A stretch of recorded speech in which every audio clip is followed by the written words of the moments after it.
también sus trabajos. Yo sí tengo, pero a mí se me pasó. Bastante en serio. En serio, yo creo que movilidad local. Sí, en serio. Y lo otro también por tiempo es que yo comparo por favor para verlo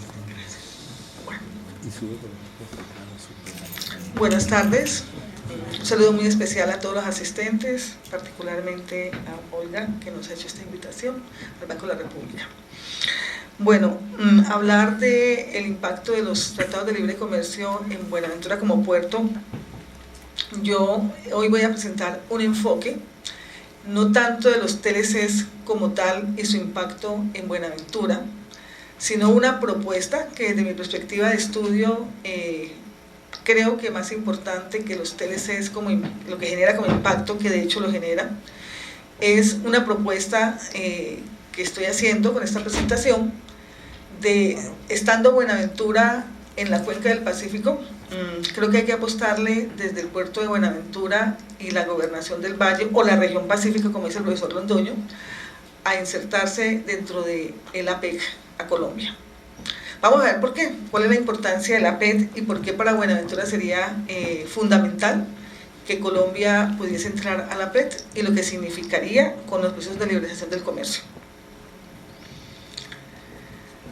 Todos nosotros,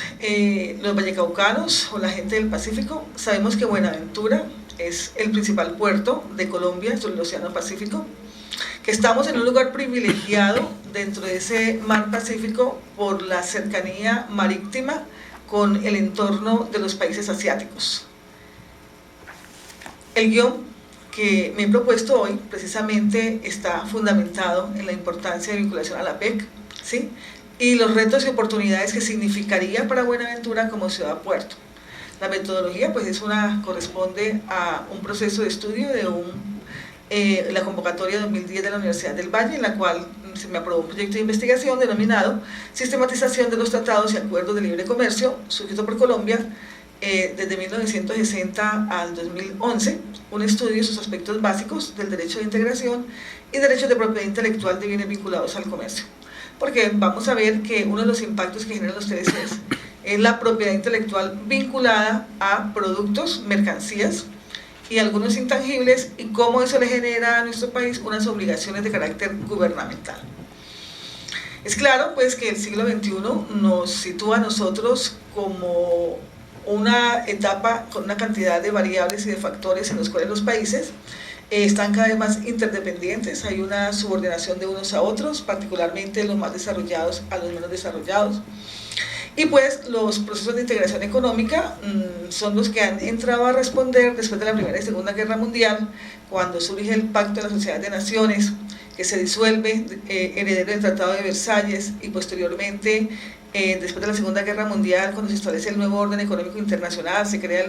el Fondo Monetario Internacional, el Banco Mundial. Todos estos organismos giraron alrededor de un nuevo orden económico, del cual indiscutiblemente surgen el primer acuerdo de aranceles y comercio, que es el GATT,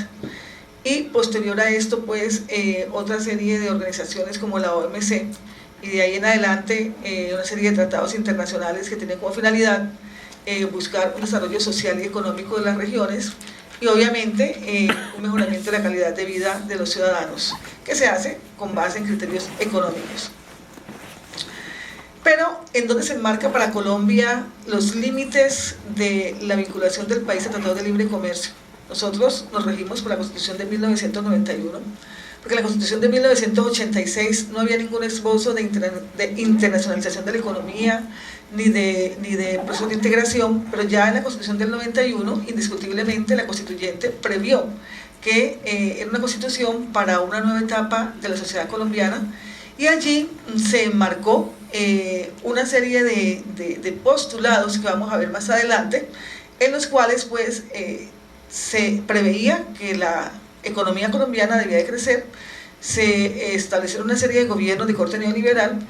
y dentro de eso pues la década de los 90 aparejó ya entrar en procesos de integración y de desarrollo económico, y con el gobierno partiendo después del gobierno de Álvaro Uribe Vélez,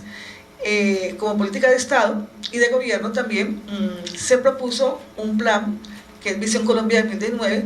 en el cual pues se preveía que teníamos que alcanzar unas metas económicas y sociales que llevarían el país a unos mejores desarrollos,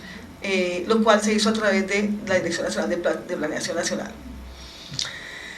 Pero como les decía, la Constitución del 91 tiene un artículo especial, que es el 226, en el cual nos recuerda la soberanía nacional, la autodeterminación de los pueblos y el reconocimiento de los principios del derecho internacional aceptados por Colombia, que debe hacer presencia en todo tratado de libre comercio que Colombia suscriba y en cualquier acuerdo internacional. Es cierto que el gobierno, o sea, el jefe de Estado, tiene la asignación legal para que pueda celebrar tratados y convenios, pero en últimas es la Corte Constitucional quien le valida realmente estos tratados o convenios que regulan relaciones exteriores y regulan aspectos económicos del país. El preámbulo de la Constitución también nos plantea, y el artículo 9 especialmente, es el que faculta a la celebración de esos tratados,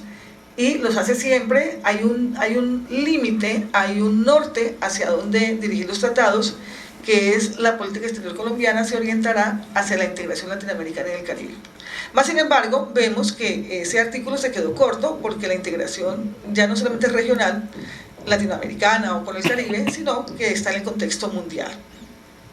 Entonces, allí en ese escenario que salimos del contexto latinoamericano, estamos ya en relaciones con países de todo el orbe, particularmente Estados Unidos, la Unión Europea y recientemente el continente asiático.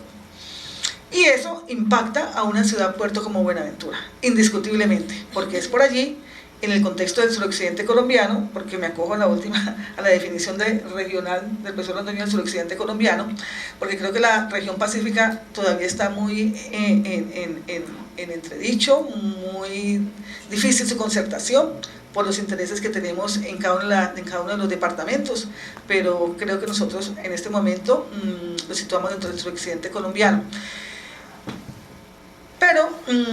allí tenemos que mirar que los tratados de libre comercio son instrumentos jurídicos que van a facultar o van a permitir el manejo y el intercambio de mercancías entre países. También van a regular derechos de propiedad intelectual, derechos de los consumidores, van a regular lo que es la economía, lo que pretende eliminar las distorsiones del mercado, por lo cual los tratados se supone que surgen. Este es uno de los fundamentos. Y obviamente hay que tener claro que dentro de los principales objetivos de los tratados está indiscutiblemente también defender unos derechos de propiedad intelectual que van vinculados a bienes de comercio, en los cuales encontramos hoy en día una cantidad de intangibles que son valor agregado a las mercancías, como puede ser por ejemplo la música, las películas, donde ya no es solamente el objeto físico, sino que va incorporado unos derechos de autores, de cinematógrafos, de artistas, y esto nos lleva entonces a que los países pues estimulen la producción de esos bienes que también pues, van a mejorar el ingreso de los países y de los ciudadanos. Dentro de este marco conceptual es claro pues que las importaciones, las exportaciones, los tratados se dan dentro de un marco normativo regional y un marco normativo nacional. Los estados cada vez más buscan el acceso a mercados, ese es el principal renglón de los tratados de libre comercio, penetrar los mercados, buscar proveedores de bienes y servicios, porque las mercancías solamente no son objeto de los tratados, sino que también lo son los servicios. Colombia no es un país exportador de grandes bienes tangibles. Colombia, su PIB y sus ingresos son mucho más por prestación de servicios que por productos. No tenemos alta tecnología, no tenemos una industria desarrollada muy grande, seguimos siendo exportaciones tradicionales, o sea, materia prima, que es lo que requieren los países desarrollados para devolvernos luego en productos. Entonces, allí juega un papel muy importante los tratados que preceden a tratados de libre comercio, como son los acuerdos de la OMC y los acuerdos de, ya no solamente lo que derivaba del GATT, que es la OMC, sino también los acuerdos de propiedad intelectual que se han suscrito en el marco de la OMC, los acuerdos de, no solo sobre aranceles, sino también los acuerdos sobre servicios generales que se van dando, porque un gran renglón de la economía indiscutiblemente es eso, los servicios. Esas regulaciones que derivan de la OMC son las que van a estar insertas en los tratados de libre comercio y que los países debemos de recepcionar para que adecuarnos a las necesidades y adecuarnos a esos marcos normativos